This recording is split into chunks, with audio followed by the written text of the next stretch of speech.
할렐루야. 오늘도 좋은 아침입니다. 오늘도 벌써 금요일이 되었습니다. 여러분과 이 팔복의 복을 나눈 지 벌써 2주가 되었습니다. 오늘 이 팔복을 정리해 가면서 마지막 파트의 말씀을 보도록 하겠습니다. 같이 기도하겠습니다. 하나님, 오늘까지 저에게 보여주시는 그 복된 자의 모습, 오직 주님으로만 복된 자의 모습을 살펴보았사오니 하나님, 저희의 삶이 더 복되게 하시고 저희 삶이 얼마나 복된지를 알게 해주시고 또 복된 자로 이 땅에서 마땅히 살 바를 살게 하여 주옵소서. 오늘 아침도 주께서 저에게 말씀하시는 대로 또 주께서 저에게 은혜 주시는 대로 살겠사오니 주님, 오늘도 풍성한 은혜를 저에게 베풀어 주옵소서. 예수님의 이름으로 기도하옵나이다. 아멘. 찬송가 393장 같이 부르겠습니다.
오늘 하나님이 우리에게 주신 말씀 마태복음 5장 21절로 24절까지의 말씀입니다.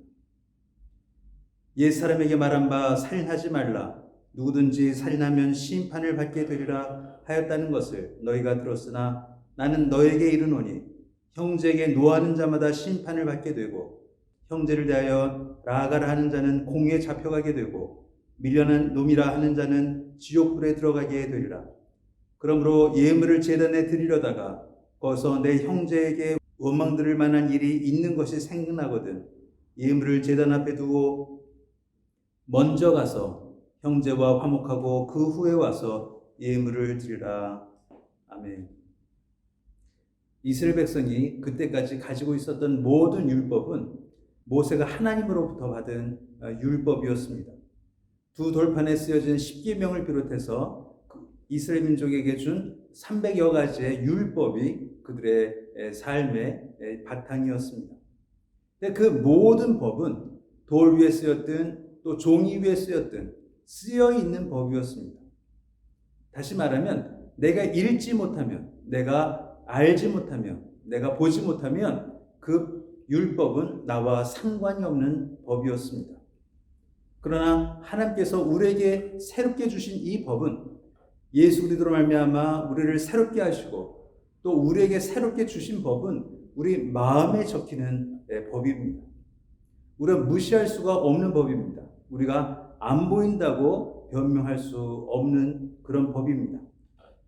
내 양심에 거리끼는 것, 내 양심에 가책이 된 그 모든 것이 하나님 앞에 죄를 어기게 된다는 표시가 되는 것입니다.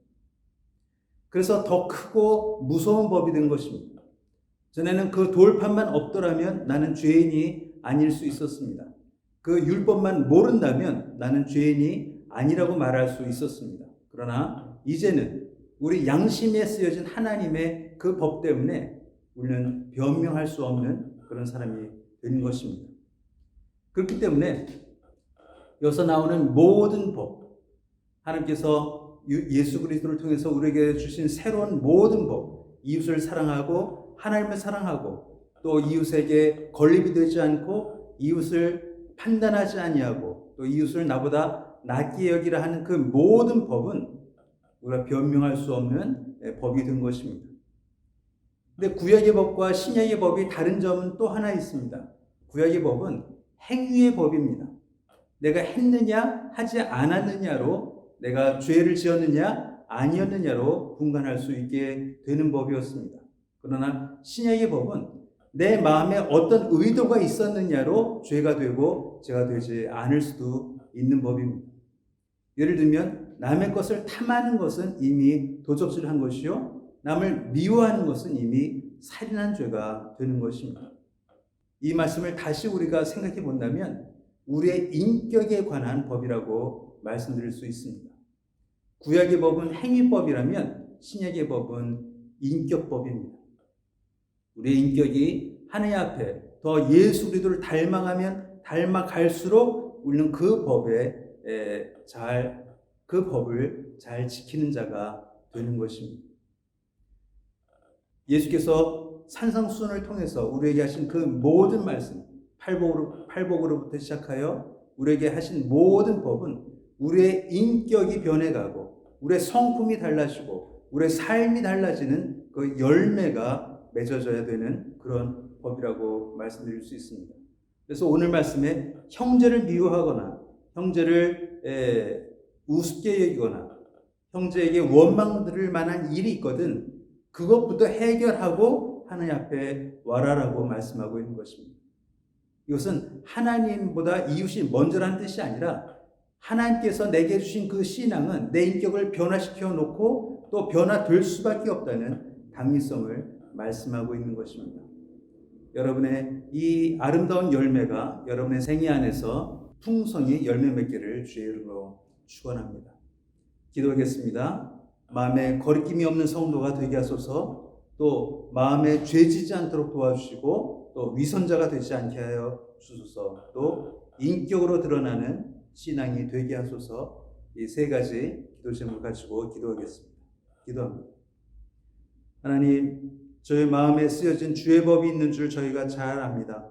이 마음의 법에 거리낌이 없는 저희들 되게 하여 주시고, 점점 나아지는 성도들 되게 하여 주시고, 점점 저희의 인격이 달라지게 하시고, 저희의 신앙이 인격으로 드러나는 아름다운 열매들이 맺혀지게 하여 주옵소서. 하나님, 열매가 없으나 열매 있는 자처럼 행사하는 위선자가 되지 않게 해주시고, 우리의 말과 우리의 행위와 우리의 마음을 지키는 주의 말씀을 늘 마음에 간직하는 저희들 다 되게 하여 주옵소서. 예수님의 이름으로 기도하옵나이다. 아멘.